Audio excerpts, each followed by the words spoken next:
안녕하세요, 머벅간TV입니다. 오늘은 조국 전 민정수석에 대해서 이야기해볼까 하는데, 아버지 빚 12억 원 중 6원을 갚고 채무를 탕감받았다고 합니다.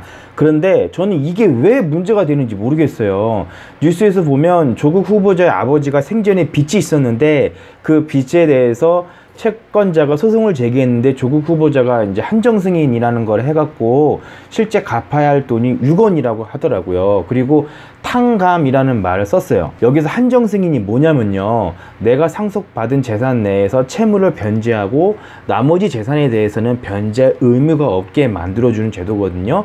일반적으로 사람이 사망하게 되면 그 상속인들이 있잖아요.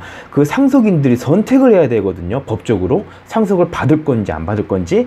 그런데 재산만 상속받고 채무는 상속 안 받을 수가 없어요. 받으려면 재산 채무 다 받아야 되는 거고, 포기하려면 다 포기해야 되는 거예요. 근데 상속인들도 순위가 있어요. 1순위가 직계 비속 아래로, 망인의 배우자 및 자녀가 이제 1순위고요.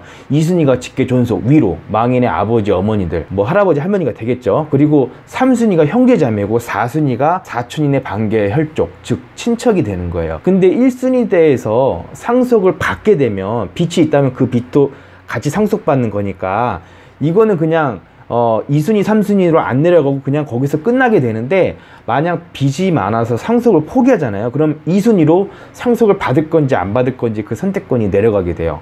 그런데 2순위가 또 상속을 포기하게 되면 3순위로, 3순위가 또 포기하게 되면 또 4순위, 이렇게 계속 내려가게 되는 거예요. 언제까지? 상속 받을 때까지. 그런데 아까도 말씀드렸듯이 한정 승인이라는 게 상속을 포기하는 게 아니잖아요. 상속을 받긴 받되 내가 상속받은 재산 내에서 채무를 변제하고 나머지 채무는 소멸하는 게 아니에요. 채무는 존재는 하되 변제 의무가 없게 만들어주는 제도라고 제가 말씀드렸잖아요.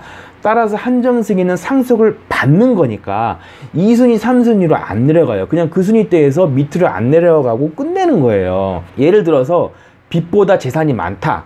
그럼 한정승인이나 상속 포기하지 말고 그냥 상속 받고 빚 변제하는 게 낫겠죠. 그쵸? 근데 재산보다 빚이 더 많다. 그럼 상속 받을 필요가 있나요? 그때는 그냥 상속 포기하든지 아니면 한정승인 하는 거예요. 밑으로 안 내려가게끔. 망인의 빚이 예를 들어서 몇십, 몇백, 몇천억 있다, 몇 조가 있다 하더라도 재산이 예를 들어서 1원이다. 그럼 그 1원 상속받고 1원을 채무 변제하고 그냥 끝내버리는 거예요. 그래서 엄밀히 얘기하면 한정승인은 탕감이 아니고요, 채무는 존재는 하되 다만 이 채무를 변제할 그 의무만 소멸, 즉 없어지는 거예요. 그런데 어떻게 이걸 탕감이라 하는 건지 전 모르겠어요. 그리고 이 한정승인 제도는 우리네 일반 서민들도 많이들 이용하는 제도거든요. 안 그렇겠습니까? 여러분들도 만약에 여러분의 부모님이 이렇게 돌아가셨는데 재산은 하나도 없고 채무가 되게 많아요. 그럼 그걸 상속받을 사람이 도대체 어디 있겠습니까? 이런 상황이라면 여러분들도 한정승인 안 하겠습니까? 그리고 아버지의 채무라고 해서 내가 대신 갚을 의무가 없어요. 그럴 의미가 어디 있어요? 그리고 그게 한두 푼도 아니고 몇십억이라고 한다면. 그리고 그 한정승인하고 여러분이 순수하게 모은 재산과는 별개잖아요. 조국 후보자가 한정승인하고 이후에 사모펀드에 거액을 투자했다고 하는데, 마찬가지로 한정승인과는 별개로 여러분이 모은 그동안의 재산으로 어디에 투자할 수도 있는 거잖아요. 그 별개니까.